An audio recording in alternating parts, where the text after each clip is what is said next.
Hey guys, welcome to another video. My name is George. If it's your first time, you're joining me from rainy UK and I'm hiding in the car. It's a little bit messy. I've got some turbo parts there, and that's one of the reasons why we are at Black Cat Motorsport near Chichester, because they've got a dyno.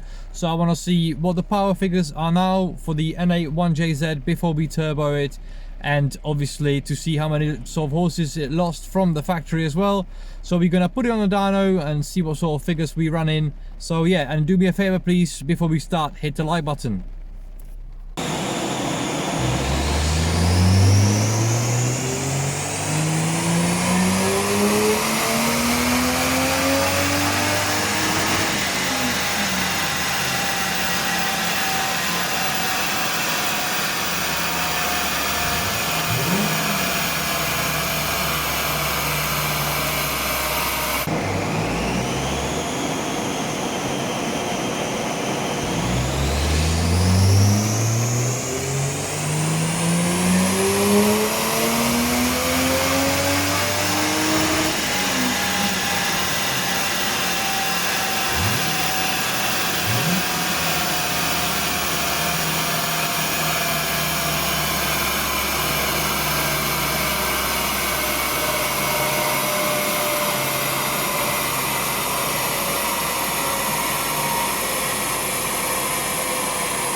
Calculated crank. Oh, okay. So it's 150 at the wheels, 180 at that. Well, that's not that. No, that's not as bad as I thought it was going to be. 9 horsepower, isn't it? Nice. But it's nothing, and it's so you've got your engine power, engine torque, and then you've got your wheel power, which has made a peak of 148.58 on that one. Do you think the factory spec would probably be at the flywheel, isn't it? Factories did the flywheel always. Yeah. They never ever Wheel, quote the no. wheels, no. That's the Americans. The Americans sometimes quote the wheels, yeah. But then they run Mustang dynos and stuff like that, which is calculated differently, yeah. Calculate differently, yeah.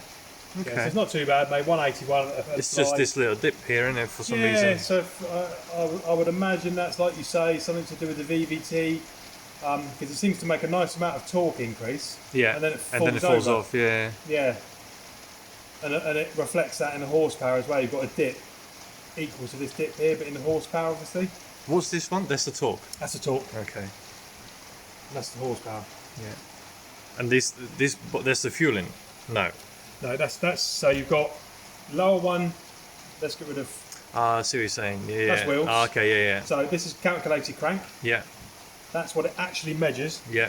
You know, no fiddling about. That's what it measured at the wheels. Yeah. And so when you tune, you always tune at the wheels. Yeah. And then you do a final run and you just calculate it at the... Yeah, because obviously you lose a bit in the drivetrain kind of thing. And that way you don't have to wait for it to run down. You just tune it at the wheels and you can see what it's making. Okay, yeah. And then your lambdas are down here, look. So that's what measured lambda is. Okay. And it's showing sort of 1138. That's more like a turbo car numbers, isn't it? Yeah, it's very rich at the top end, Yeah. Yeah, you could lean that out a fair bit, but I don't think you would... You'd probably get this to 190 odd by leaning that out slightly. Yeah. But it's not going to make a huge improvement. No, that's fine.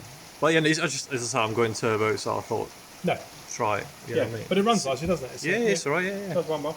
Perfect, man. Awesome. Okay. Thank you, man. Lovely job. Okay, so we're done with the dyno. We've lost about 20 horses, which isn't too bad. It's running a bit too rich, which isn't a problem. That can be corrected with the tune. There's a problem with the VVTi. There's a little bit of a dip, about 4,200 RPM.